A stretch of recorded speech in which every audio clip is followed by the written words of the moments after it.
If you've ever had to sit perfectly still on the outside while everything inside you is screaming, then you already understand the kind of night I'm about to tell you about. I'm going to tell it slow, the way it happened, because the truth doesn't need to be rushed. It only needs to be told all the way to the end. My phone rang at 11:23 on a cold Tuesday in early March. I know the exact time because I just squinted at the little green numbers on the microwave when I got up for a glass of water. My hip had been talking to me all evening. It always does when the wind swings out of the north. So I hadn't gone to bed yet. I was standing in my dark kitchen, in a flannel robe with the tap running, and the house was so quiet I could hear the electric candle buzzing faintly in the front window. Ruth put that candle there 22 years ago, and I've never once let it go dark. The phone lit up on the counter. Claire. My daughter almost never called that late. She was 31, she taught 4th grade, and she was asleep by 9 most nights. I dried my hand on the dish towel and answered. For a second there was nothing. Just breathing. Fast, shallow breathing. Claire. Daddy. One word. Small, cracked open right down the middle. Daddy, I left. I didn't say anything right away. I've spent a long life learning that when a frightened person finally speaks, the worst thing you can do is fill the air. Silence gives them somewhere to stand. So I stood in my kitchen with the water still running, and I let her breathe. Then I heard it. A bang. Hard, flat, close. The kind of sound a fist makes against a hollow door. Claire, I said quietly. Where are you, sweetheart? The bathroom. Her voice dropped to almost nothing. The gas station, the one out on 27 past the feed store. I locked myself in. Daddy, he's right outside. Another bang. Then a man's voice, muffled through the door, and I'll never forget how reasonable it sounded. Claire, Claire, come on. You're making a scene. Shane. I'd met him maybe 4 times, and every single time something behind my ribs had gone cold and I couldn't say why. He was handsome in that carefully arranged way. Good teeth. Nice watch. A smile that always seemed to arrive a half second before he actually meant it, like he'd practiced it in the mirror until it fit. Is the door locked? I asked. Yes. Good. Keep it locked. Don't open it for anything. I was already moving, robe and all, snatching my truck keys off the hook by the back door. I'm coming to get you. He keeps saying he's sorry, she whispered. Do you believe him? A long pause. No. Then you keep that door locked. My old Ford F250 has close to 200,000 miles on it, and a passenger door that groans like it resents being opened. Ruth used to say I'd drive that truck until it dissolved out from under me, and she wasn't far off. The heater takes 10 minutes to think about warming up, and one headlight aims a little low, but it starts every time, and that night starting was all I needed. I backed out of the gravel drive with the phone wedged against my shoulder. As my headlights swung across the porch, I caught the rocking chair sitting empty beside mine. Ruth's chair, the one I never moved, and I caught that little candle glowing in the window. Leave it burning, Wade, she used to tell me. You never know who's out in the dark trying to find their way to somebody who loves them. 6 years she's been gone, and I have never once turned it off. I don't mind telling you my hands were shaking on the wheel. Not from the cold. Stay on the line with me, I told her. You don't have to talk, just stay on. So we drove together, her in a locked bathroom and me on a black county road, both of us breathing into our phones. Every so often I'd hear him out there, sometimes pounding, sometimes going quiet, which was worse. A couple of times I heard his footsteps fade like he was leaving, and then I'd hear them come right back, and I understood the game he was playing. He wanted her to think it was over so the relief would open the door for him. He hit the wall again, she said once. Barely a breath. Don't you move, you hear me, you stay right where you are. I should have left a long time ago. No, I said. What? You should have left the first time he made you afraid, but that's a different thing than fault, and we'll sort the difference later. Right now, you just breathe. She got quiet. Then, in the smallest voice I'd heard out of her since she was a little girl, she said, I didn't tell you because I was ashamed. I know, I said. We'll talk about that too, not tonight. The dashboard clock said it took me 29 minutes. Felt like a lot longer. I passed the shuttered feed store, its tin roof pale under the security light, and then I saw the gas station sign glowing up ahead like a little island in all that dark. I pulled in slow. There was one other car at the pumps and a semi idling off to the side, and standing near the front door of the store, under the fluorescent buzz, was Shane. He had his hands tucked in his jacket pockets and he was leaning against the brick with the ease of a man waiting on a bus. That's what got me. He wasn't frantic, he wasn't pacing. He looked, for all the world, like the most patient, most reasonable fellow you ever met. That's the thing people never understand about men like him until it's too late. The calm isn't the absence of danger. The calm is the danger. I climbed down out of the truck and my hip lit up like a struck match. I made sure it didn't show on my face. When you get old, you learn to fold the pain up small and put it in a pocket where the people watching for weakness can't find it. Shane pushed off the wall and walked over with that smile already loading up. "Mr. Bishop," he said, warm, friendly. "I'm glad you're here, honestly." I didn't answer. This whole thing's just a misunderstanding. Claire got a little worked up. You know how she can get. He tilted his head toward the store.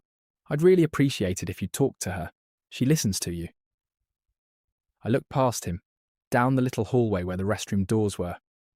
"She's scared out of her mind in there," I said. "And you drove her to it." The smile held, but something moved behind his eyes. "Sir, couples argue." "They do. And people say things they don't mean." "They do. So maybe you could just—" "No." He blinked. He wasn't used to the word landing flat like that with no give in it. For a second, the two of us just stood there, in the cold buzz of the parking lot, while ordinary life kept rolling past. A woman came out of the store with a coffee and a lottery ticket. The trucker checked his tie-downs. Nobody knew that 6 feet away, a man's whole ugly design was quietly coming apart.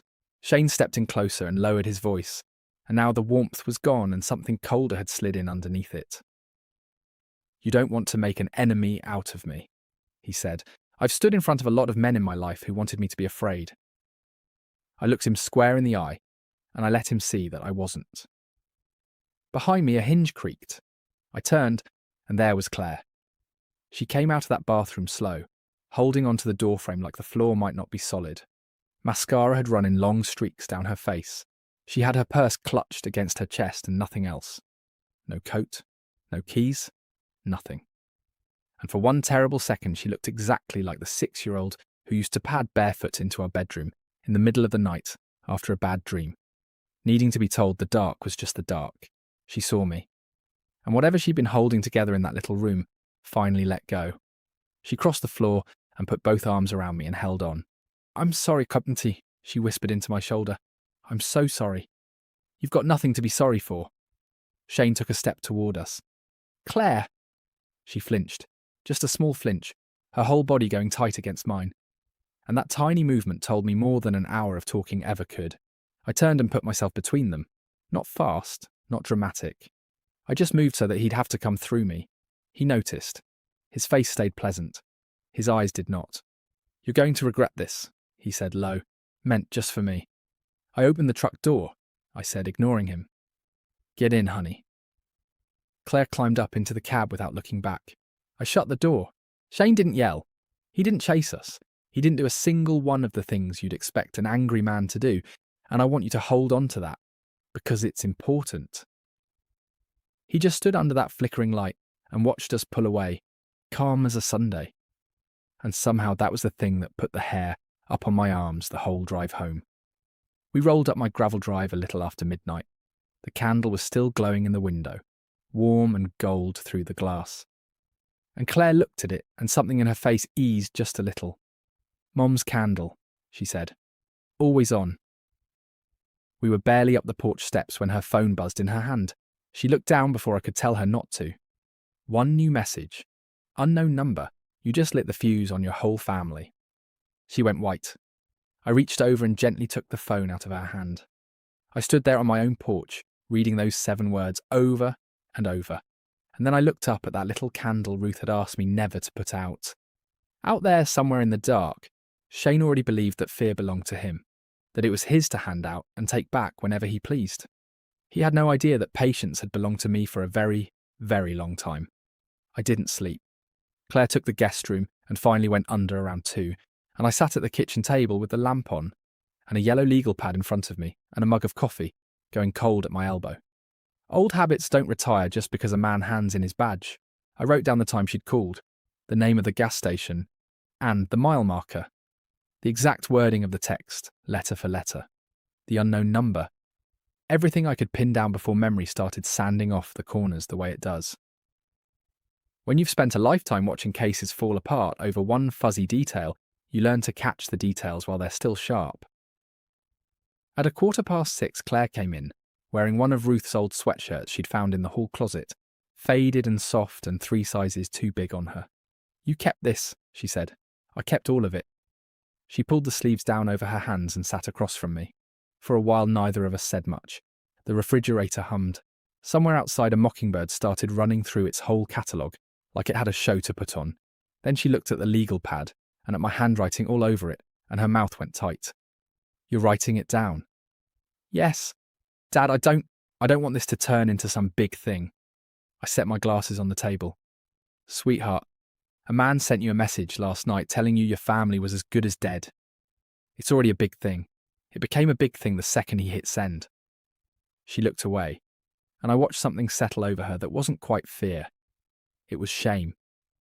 That heavy, quiet kind of shame that makes a person apologise for having been hurt. And I'll tell you the truth, I hated him for putting that on her more than I hated the threat itself. "He didn't start like this," she said. "They never do." She flinched at how flat it came out, and I softened. "He was sweet," she said. "At the start he was so sweet it almost embarrassed me. He'd bring coffee up to the school for the whole grade level. Remember little things I mentioned once and buy them a week later? Text me good morning before my alarm even went off." She turned the mug in a slow circle. "He made me feel like somebody was finally paying attention." I nodded because that part matters. Men like Shane don't open with a fist against a bathroom door. They open with flowers and a soft voice and just enough kindness that later, when the cruelty comes, it feels like weather. Like something that just happens to you. "Then he started," she said, "little at a time. First it was my friends were jealous of what we had. Then it was my friend Deb was a bad influence. Then the people I worked with didn't really respect me. Not like he did. Then he wanted my passwords because 2 people who really loved each other shouldn't have secrets." She laughed, short and bitter. "Dad, I teach 9-year-olds how to spot when somebody's being mean to control them. I've got a poster about it on my classroom wall." And I still didn't see it. "You didn't miss it," I said. "He moved the line 1 inch at a time. That's how it's done. You never see the line move because it never moves far enough at once to argue about." That got 2 tears out of her. She wiped them fast like she was still embarrassed to cry in front of me. "He got into my bank account," she said. "Not every day. Just often enough that I knew he could. He'd ask why I spent $9 at the coffee place. Why I filled up in town instead of by his apartment. Why I didn't text back during a staff meeting." She shook her head. "He told me I was dramatic. He'd say, 'Claire, you're 31. Quit acting like a teenager.' Or, 'Your dad spoiled you rotten. That's why you don't understand what real love costs.'" My coffee cup was getting a workout in my grip. She noticed. "Please don't be angry." "I'm not angry at you," I said. And I made a decision right then that I hadn't planned on making. "Claire, I want to tell you something I probably should have told you a long time ago." She looked up. "I know men like Shane. I mean that in a very particular way. Dad, I was a United States Marshal. 33 years. The kitchen got very quiet. She blinked at me. "You worked security at the county building. You did courthouse stuff. I did that too. And prisoner transport and fugitive work. And a lot of nights sitting in a cold car watching a house, waiting for a man to make the one mistake that would let me do my job legally and cleanly." I turned my coffee cup on the table. I did the loud parts a few times in 33 years. Mostly it was the quiet parts. Paperwork, warrants, watching, knowing exactly when not to move. She sat back like I'd told her I'd been keeping a second life in another county. "Mom knew? Your mother knew everything. And you never, all this time, I didn't want that work sitting at the dinner table with us. You were a kid. I wanted you to have a father, not a case file." I reached over and squeezed her hand for just a second. "But I'm telling you now because you need to hear it from me plain. Men like him don't want love. They want to own something. And the second it looks like the thing might get away, They call that betrayal, and betrayal is the excuse they've been waiting for. Her phone buzzed on the table between us. We both looked down. Unknown number. A photo. Her school parking lot, taken from across the road. Her little blue hatchback, plain as day, in the third row. The caption underneath read, "Easy place to find you." She shoved back from the table so hard the chair scraped. "I can't go to work." "You can, just not today. Today we make it safe. That's what we're going to do. We're going to make it safe, and then you're going to go back to your life. And he is going to find out he picked the wrong porch to leave a threat on." By 9, I'd called Marcus Webb. Marcus was a deputy now, but I'd known him since he was a jug-eared kid, working summers at his uncle's hardware store, and I'd watched him grow into a careful, decent man with a wife, 2 boys in high school, and the worn-down patience of somebody who deals with human foolishness for a living. He stood in my driveway thumbing through the messages on Claire's phone, and his jaw tightened as he read. "I'm taking this serious," he said. "I know you are. But I want you to hear me, Wade. I'm not cutting one corner because it's you. Anything I do here has to stand up clean. I'd be disappointed in you if you did it any other way." He nodded, then crouched down to Claire's level. Gentle. "Miss Bishop, here's what I need from you. Save everything. Don't answer him. Don't delete anything, even the ugly stuff. If he shows up here, you call 911. If he shows up at that school, they call 911. You understand me?" She nodded. He glanced at the eaves of the house. "You've got no cameras." "Not enough." "Then today's a good day to fix that." Around lunchtime, my brother Buck rolled up in his old Chevy, with a toolbox rattling in the bed, 2 lawn chairs, and a grease-stained sack of barbecue from a place 2 towns over that he swears on his life is the best in Texas. Buck moves like a man assembled out of spare parts. Bad shoulder, worse knees, a hip that clicks when it rains. But give him a socket set and an afternoon, and he can fix nearly anything, usually while telling a joke you've heard a dozen times. He climbed out and looked at the cardboard boxes of cameras I'd bought that morning. "Heard we were doing old man surveillance," he said. "Brought lunch." Claire smiled. "First one all day. I'd have paid real money for it." A few minutes later, Sandra Pruitt came across from the house next door. Sandra's 60, a retired 911 dispatcher, and one of those women who can hear a heartbeat speeding up through a phone line. She showed up with a thermos, a spiral notebook, and the face of somebody who'd already made 3 lists on the walk over. "Put a camera on the side gate," she told Buck before she'd even said hello. "That mesquite throws a shadow that'll swallow that whole corner after dark." Buck looked at me. "She always this bossy?" "Always," I said. Sandra pointed her pen at him. "Anne's still alive because of it." For the next 2 hours, my yard turned into a quiet little operation. Buck mounted cameras. Sandra checked every angle on her phone and made him move 2 of them. I walked the property line the way I'd walked 100 lines before, noting where a car's headlights would sweep, where the dark pooled deepest, where a man would stand if he thought the night made him invisible. Claire followed me out to the fence line once, barefoot in an old pair of sneakers. "You really think he'll come here?" "I think he wants you to believe he can, which isn't quite the same thing." I looked back toward the house, but we planned for both. That evening, the 4 of us ate barbecue off paper plates on the porch. Buck told the one about dropping a truck transmission on his own foot in '91 and trying to convince the doctor he could walk it off. Sandra laughed. Claire almost did. For a little while, Shane didn't own the air we were breathing.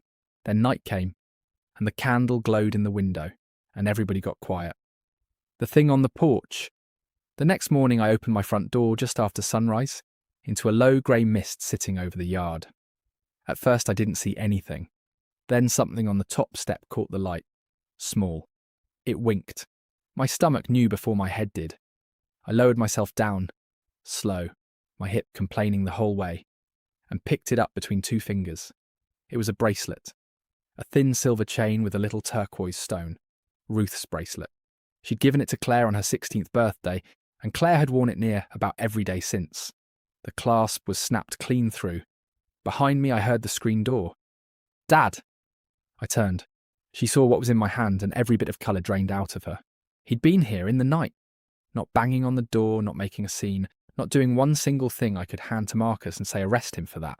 just close enough to leave a broken piece of her mother on my top step, so we'd know he could reach right into the middle of us whenever he wanted.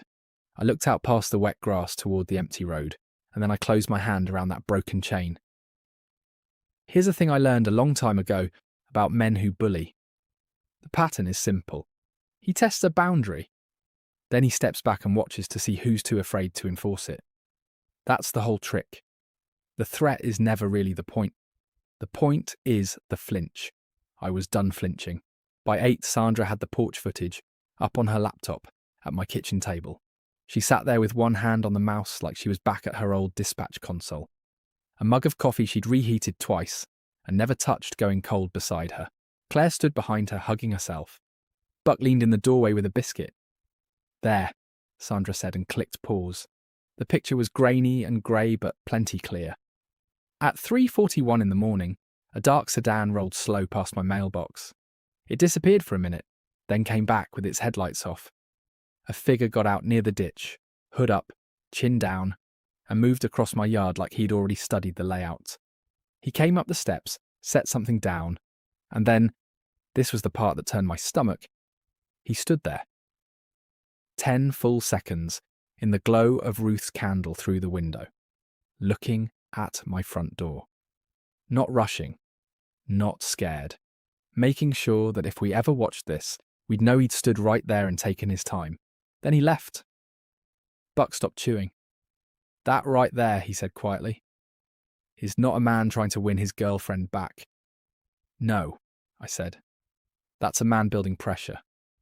He wants her scared enough to run back on her own before he ever has to do the loud thing." Claire sat down hard. "You think he's done this before?" "I'd bet the truck on it. Men like this don't invent themselves overnight." So I spent the rest of that morning doing what most folks imagine retired lawmen never do. The slow, boring, unglamorous work that actually solves things. Public records, old court filings, address histories, property records. Anything legal, anything public, anything patient. Claire sat at the other end of the table and made her own list. Every incident she could dredge up. The first time he asked for her password. The first time he joked about knowing her schedule better than she did. The night he put his fist through his own kitchen wall and told her she'd made him do it. Every few minutes she'd stop writing, and that shame would come back across her shoulders. "It sounds so stupid written down," she said. "Write it down anyway." A little before noon a name came up. Kayla Brennan, a protective order petition from 3 years back, over in the next county. Filed, then withdrawn. Withdrawn doesn't mean it wasn't true. Sometimes withdrawn just means somebody got more scared than they were brave. I pulled Shane's address history, and sure enough, 3 years back, he'd been living 2 streets over from Kayla Brennan's old apartment. Not proof of anything, but enough to ask a question. Sandra still knew people from her dispatch years. Nobody broke a rule. Nobody handed over anything they shouldn't. But by late afternoon, we had a phone number Kayla had once used for a little house cleaning business, back before she'd gone quiet. Claire looked at it on my legal pad. "Are you going to call her?" "No," I said, "but I'm going to ask once and politely, and then I'm going to leave her be, if that's what she wants." She didn't answer the first call, or the second. Then, at a little after 6, a text came through. "Who is this?" I typed it out carefully. "My name is Wade Bishop. My daughter Claire recently got away from Shane Merrick. Your name came up in a public court record. I won't bother you again if you'd rather I didn't. But if you're willing to talk, it might help me keep her safe. 3 minutes, then 5. Then the phone buzzed. "Is she safe right now?" I looked at Claire. "She wants to know if you're safe." Claire swallowed and nodded, and I wrote back, "Yes, she's with me." The reply came almost instantly. "Meet tomorrow. Not my house. The Redbud Cafe off the highway, 10 a.m. Bring another woman. I don't sit down alone with men I don't know." Sandra read it over my shoulder and gave a small, approving nod. Smart woman. The Redbud Cafe sat in a strip between a tyre shop and a place that rented out river tubes, and it smelled like bacon grease and burnt coffee and old vinyl. A waitress called everybody Hon, whether she'd ever laid eyes on them or not. Kayla Brennan came in 8 minutes late. She was thin, early 40s, with tired eyes and a denim jacket buttoned all the way to the throat, even though the morning was warm. She stopped in the doorway and scanned the whole room like she was checking it for exits, then found us in the corner booth. Sandra raised a hand. Kayla came over but didn't sit right away. "Which one's Claire?" she asked. Claire lifted her hand a little. Kayla looked at her for a long moment, and her face changed, not into pity, but into something like recognition. She slid into the booth across from us. "Did he take your phone yet?" she asked. Claire's eyes filled. "He tried." Kayla nodded, like that one answer told her 3 things at once. We let her lead. She stirred sugar into her coffee and never drank a drop of it. "He's perfect at the beginning," she said. "Makes you feel like somebody finally built one man on this earth who actually gets you. And then he starts fixing you, your clothes, your friends, the way you talk to your own family, the way you laugh even." She looked up. "Did he tell you that you were too sensitive?" Claire gave a wet little laugh. "All the time." "Did he tell you your dad was controlling you?" Claire looked up sharp. "Yes." Kayla's eyes moved to me then, and something in them was very old and very tired. "He always picks somebody to make into the villain," she said. "That's the trick. Somebody who loves you the right way has got to get turned into the enemy, so that he can be the only safe person left in the room." I didn't say anything. I wanted every word of that hour to belong to the 2 of them. She told us her whole story. The gifts, the apologies with real tears in them, the promises that sounded so sincere. Then the isolation, one friend at a time. Then the threats, so small at first you could talk yourself out of calling them threats at all. When she'd finally filed for protection, Shane had gone around town telling anyone who'd listen that she was the unstable one, that he was the victim of a woman coming apart. He'd even recorded pieces of their arguments and posted vague, mournful things online about the pain of being abused by a woman with untreated problems. "I filed the order," she said, "and then I withdrew it." Claire leaned in. "Why?" Kayla's hand tightened around the spoon. "He sent me a picture of my dog in my own backyard, and then a day later a picture of my mother walking into church." She set the spoon down very carefully. I understood the arithmetic. Sandra muttered something under her breath that I won't repeat. Kayla reached across the table and laid her hand over Claire's. "You're not crazy," she said. "I need you to hear that first before anything else. You're not crazy, and you're not dramatic, and none of it was your fault." Claire put a hand over her mouth, and I looked out the window at the ordinary traffic going by, and I felt something settle cold and certain in my chest. Shane wasn't just an angry man who'd lost his temper. He was practiced. He had a method. He'd run it before, clean, and gotten away with it. Which meant this wasn't going to be a fair fight, and I was glad because I've never once believed a fair fight was the goal. A safe daughter was the goal. That night he drove past the house, slow, bold, headlights sweeping across Claire's bedroom window, and holding there a second too long before they slid away. I stood in the dark of my living room with one hand on the back of the couch, and every old instinct in me wanted to walk out onto that porch and let him see my face and understand exactly whose home he'd chosen to circle. But I knew better. That was precisely what he wanted. A reaction. A clip. A 10-second video of an angry old man he could show around as proof that he was the one in danger. He'd been building a story about me, the obsessive father, the retired lawman with a bad-shaped chip on his shoulder, who'd threatened a poor young man just trying to make amends. So I stayed put. My hip throbbed. My hand ached where I gripped the couch. And I hated, more than I can tell you, feeling old and slow in my own house while my daughter slept 20 feet away.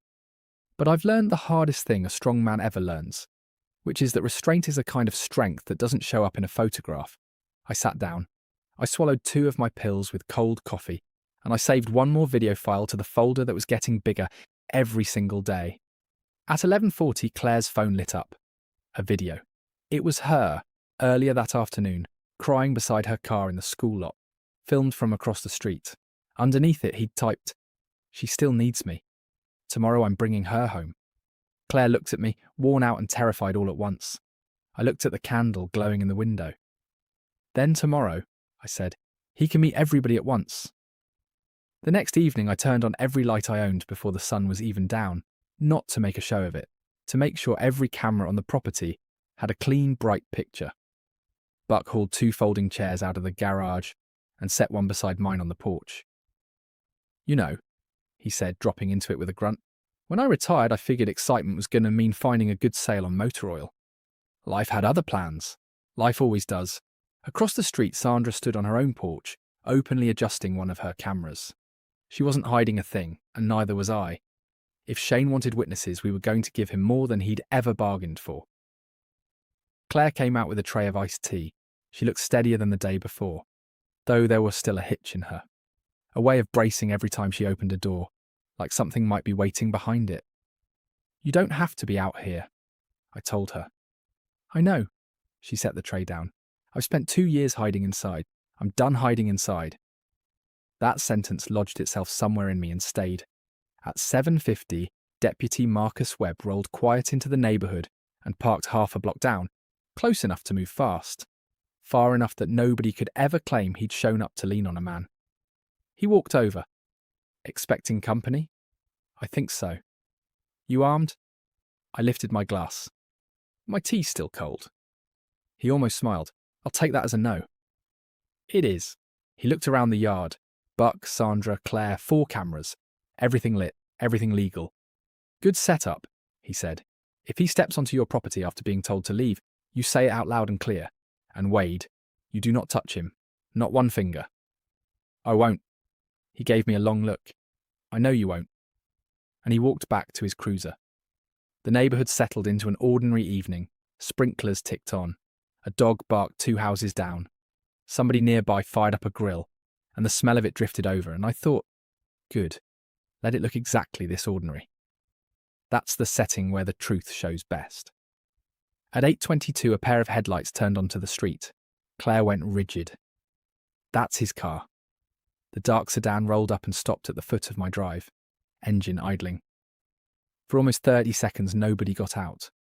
Then the door opened and Shane stepped onto the pavement, in clean jeans and a pressed shirt, with his phone already up in his hand, recording. Evening, he called out, pleasant as could be. Nobody answered him. He started up the walk, still smiling, still filming, panning the camera slow across all of us like he was making a documentary. Look at this, he said into the phone, loud so the microphone would catch it. Her daddy organised a whole ambush. I count how many senior citizens. Buck lifted a hand. Son? Shane looked over. I've had gallbladder surgery scarier than you, Buck said. Even Marcus, down by his cruiser, had to look at his shoes for a second. Shane ignored it and turned the camera back on me. Mr. Bishop? I folded my hands in my lap. You've been telling people lies about me, Shane. No, sir. I've been trying to reason with a family that won't. You've been contacting people to smear me. That's a very serious accusation. It's not an accusation, I said. It's just true. And I'll tell you what I've been doing while you were doing all that. I've been collecting facts. Something flickered across his face. Just a flicker. Then the smile clamped back down. He turned to Claire and his voice went soft and wounded. Claire, you know this isn't really who your dad is. You know he's putting all this in your head. Claire stood up. Her knees were shaking. Her voice was not. You need to leave. He didn't even look at her. That was the tell, if anybody needed one. He talked right over her, to me, like she wasn't standing there. You're making her afraid of me, he said. No, I said. She was already afraid of you. I just stopped being the reason she had to hide it. He put one foot on the bottom porch step. I just want 5 minutes. No. Another step. I deserve to explain myself. No. A third step. You cannot keep her from me. I said it calm and even. Shane. He stopped. You can walk off this property tonight a free man, I said. Or you can keep coming up these steps and let every camera here, and that phone in your own hand, record you burning your life down. Your choice. For the first time all night, his confidence cracked. Just a hairline. He glanced around and saw it. Sandra on her porch, Buck in his chair, Claire by the door, and now 2 neighbours who'd wandered out onto their own lawns to see what the commotion was. Nobody was yelling. Nobody had laid a hand on him. Nobody had threatened him with a thing. It wasn't an ambush. It was accountability. And there's a difference, and he could feel it closing around him.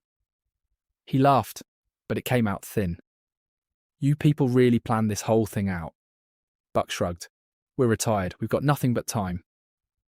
Shane took one more step, and his shoe came down on the edge of my porch. I stood up, slow, careful, my hips screaming the whole way. I pointed toward the sidewalk. You are now trespassing, I said. You've been asked to leave. I haven't done anything. You've been asked to leave. And then he did the thing he'd come to do. He held the phone right up close to my face, smiled into it, and said, "Sweet as pie. Everybody see this? Crazy old man threatening me on his porch." Marcus started walking toward us. Not running, just walking, steady and measured. "Evening," he said. Shane spun around and his whole face lit up. "Deputy, perfect. I was hoping you'd show. This man has been threatening me for days." "That's so." "It is."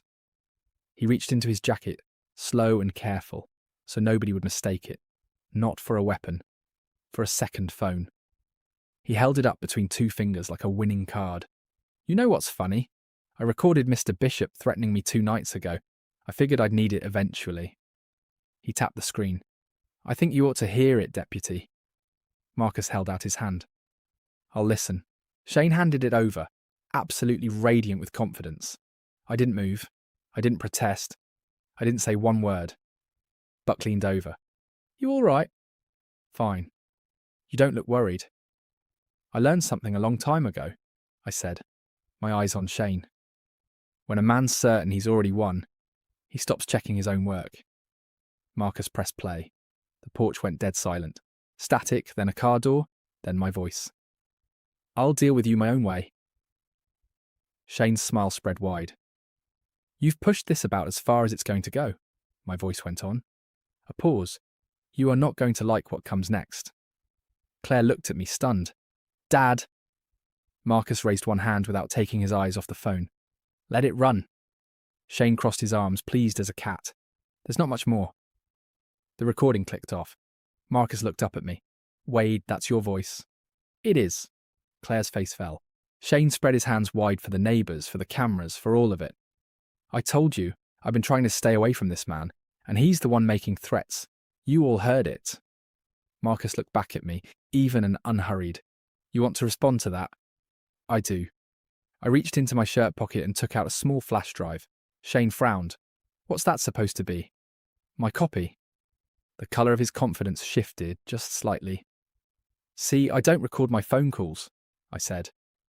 "But my porch cameras record everything that happens near my front door, including the conversations." Shane laughed, but it had an edge on it now. "Anybody can doctor a file." "They sure can," Sandra said mildly, taking the flash drive from me and sliding it into her laptop on the porch table. "So can you." Marcus stepped closer. "Let's just play it." The conversation started, and for the first few seconds, it was identical. My voice, his voice, the same wind in the background. And then, instead of cutting off where his version had cut off, it kept going. And Shane's own voice came through, clear as a bell. "Come on, say something angry for me." Silence. "Come on, old man, tell me what you really want to do to me." And then my voice, flat and calm. "I want you to leave my daughter alone and leave my property." Shane's recorded voice, irritated now. No, that's boring. Nobody wants boring." A pause. "Say you'll deal with me. Say it like you mean it." And I remembered, standing there on the porch, exactly what that call had been. He'd phoned me 2 nights before, needling, interrupting, fishing for one hot sentence he could clip out and keep. The recording ran on. Finally my voice again. "I'll deal with you my own way." And then, the part he'd sliced off. "My own way means every camera on this property, every report I've filed, and every legal option I've got. That's my way." Claire covered her mouth. Buck said quietly, "Well, there it is." The recording kept going. "You've pushed this about as far as it's going to go," my voice said, where his version had ended. "Because my daughter is going to get to live the rest of her life without checking over her shoulder for you." Marcus looked up. Nobody said a word. The difference between the 2 recordings was as plain as day. Shane had cut out every single sentence that gave the rest of it meaning. But something else had snagged my attention, and I looked at Sandra. "Back it up about 10 seconds. She did. We listened again. Marcus frowned and leaned toward the little speaker. "Stop.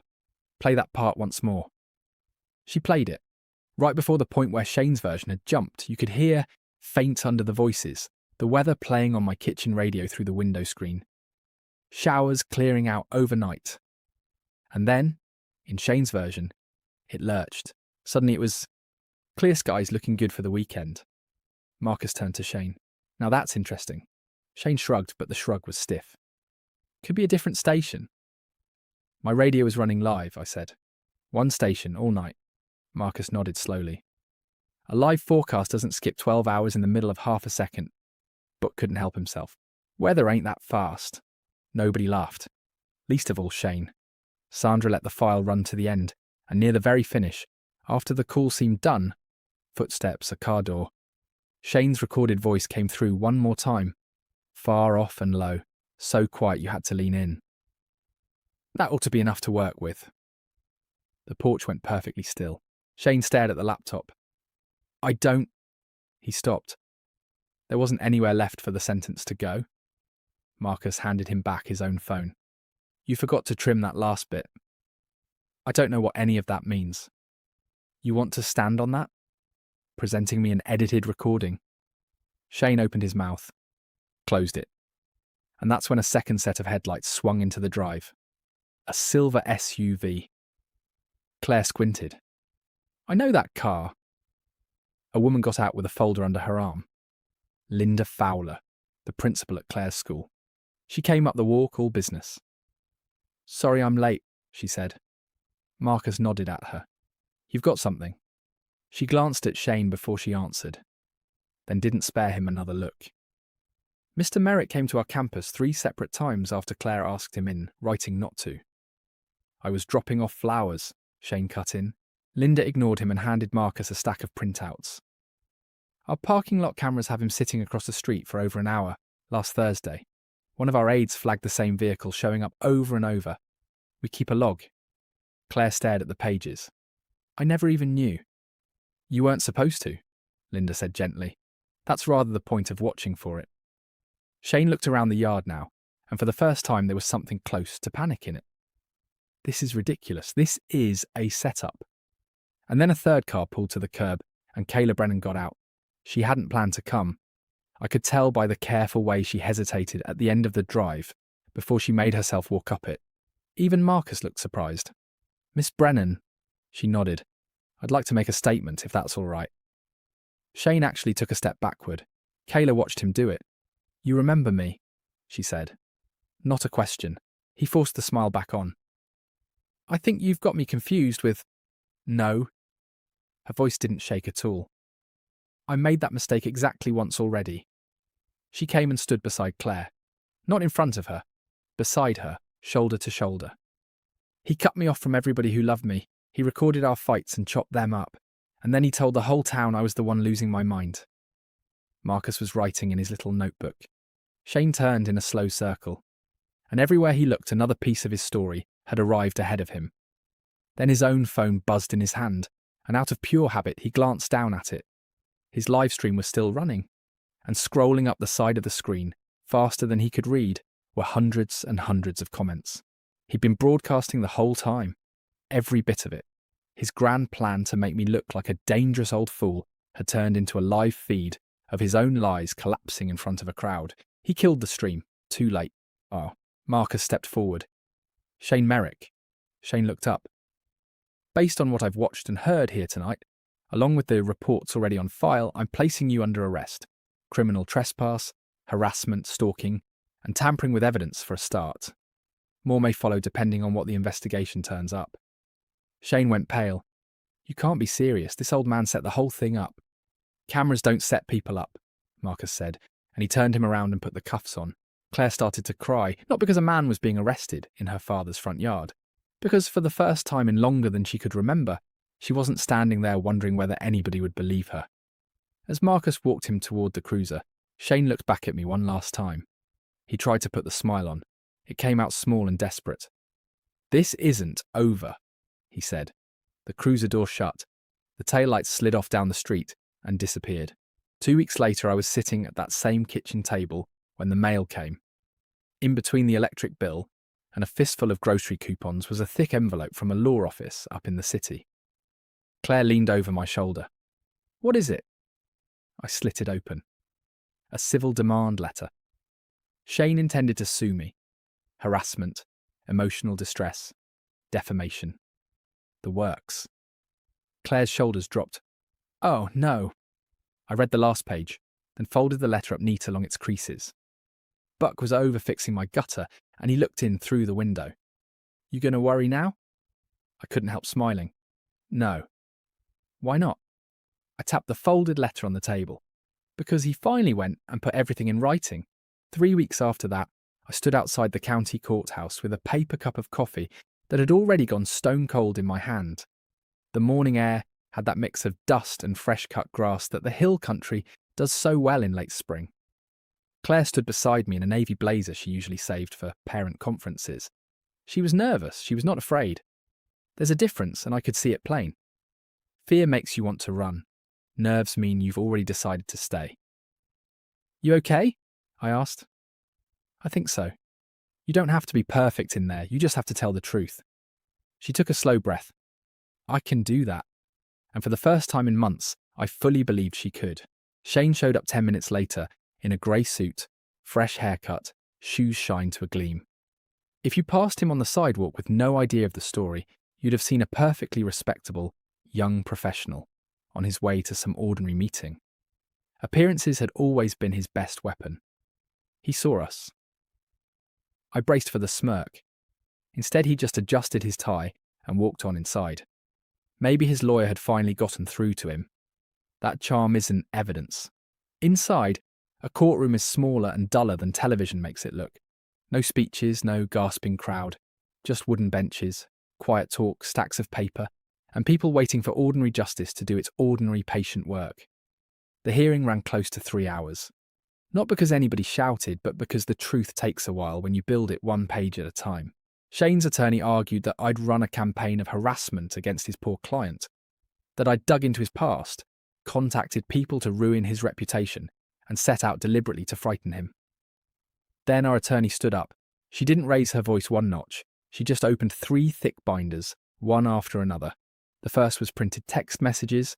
The second was photographs, call logs, and camera stills, every one of them stamped with a time.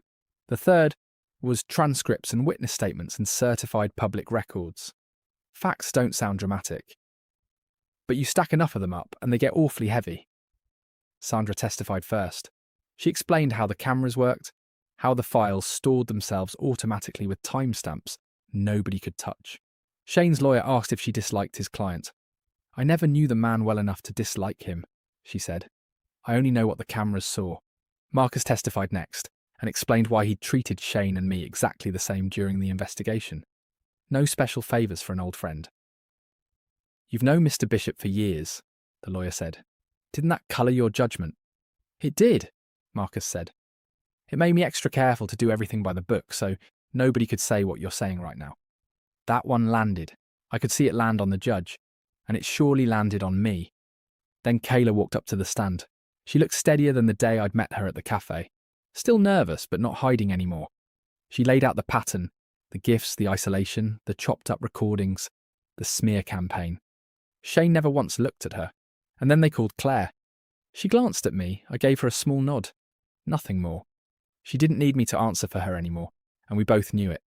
She walked up to that stand by herself. Her hands shook when she took the oath. But once she started talking, her voice found its feet. She told the court about checking her phone every couple of minutes because he expected instant replies, about apologising for things she'd never done, about letting friend after friend drift away because explaining Shane had gotten too exhausting to keep up, about sitting on the floor of a gas station bathroom at 11 o'clock at night, honestly believing she had nowhere left in the world to go. The courtroom stayed quiet. Nobody rolled their eyes. Nobody asked why she hadn't just left sooner. For once, she got to tell the whole thing, start to finish, without having to defend her right to have felt it. Near the end, our attorney asked her one last question. Miss Bishop, what changed? Claire thought about it for a long moment. Then she smiled, right through the tears.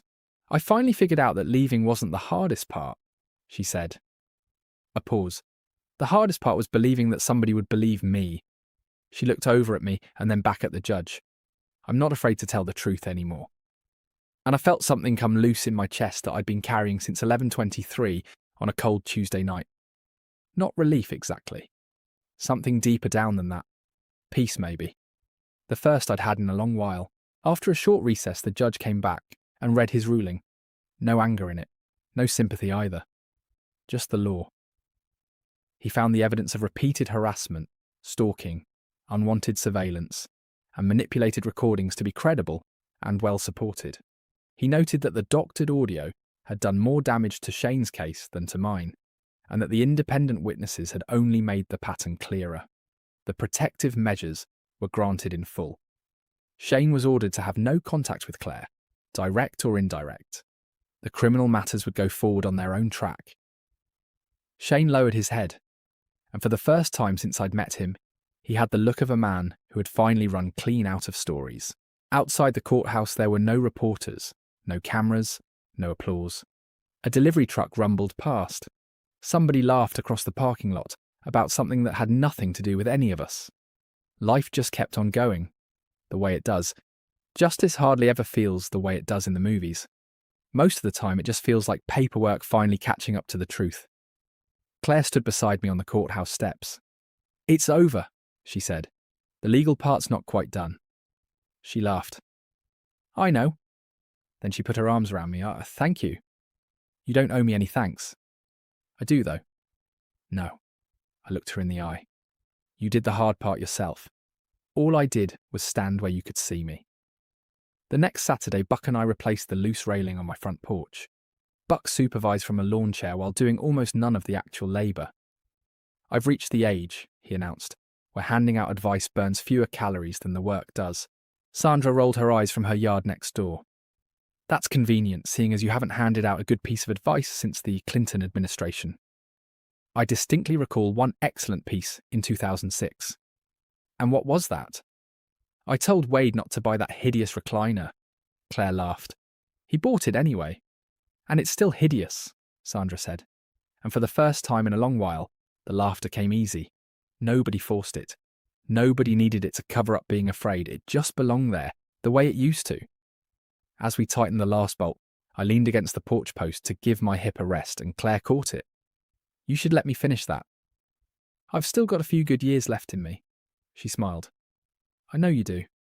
I looked up at the little candle in the window, glowing steady even in the daylight. "I can't fight every battle for you, sweetheart. Not anymore." She shook her head. "I don't need you to." "No," I said. "You already learned how. You already, That one got me right in the chest, harder than I expected. I reached over and squeezed her shoulder. "Just promise me one thing." "What's that?" I nodded toward the window. "When it gets dark out there, and it will, life being what it is, you leave a light on, so the people who love you can always find their way to you, and so you can always find your way back." She glanced at the candle, then back at me, and her eyes were shining. "I promise." That evening, after everybody had gone home, I carried 2 glasses of sweet tea out onto the porch. One for me. The other I set down, quiet on the little table beside Ruth's empty rocking chair, the way I've done most evenings for 6 years now. The crickets tuned up in the trees past the fence line. The neighbourhood eased down into another plain and peaceful hill country night. And that candle burned in the window, the way it has every single night since my wife made me promise to never let it go out. For most of my life, I believed that protecting the people I love meant standing out in front of the danger, big and immovable, so it had to come through me first. I spent 33 years learning to do exactly that. But I understand it a little better now. Sometimes protecting the people you love isn't about standing in front of them at all. Sometimes it's about standing quietly beside them, patient, steady, believing them out loud, until the day comes when they're strong enough to stand on their own. And they will. If you love them right, and you're patient, and you leave the light on, they will. If you've ever had to keep your voice calm while your heart was pounding, protecting somebody you love, then you already know how hard that kind of quiet strength really is. I'd like to hear what you would have done in my place. Leave it in the comments below. And if this story reminded you that patience and the truth still count for something in this world, thank you for spending this time with me tonight. Don't forget to leave a light on for somebody.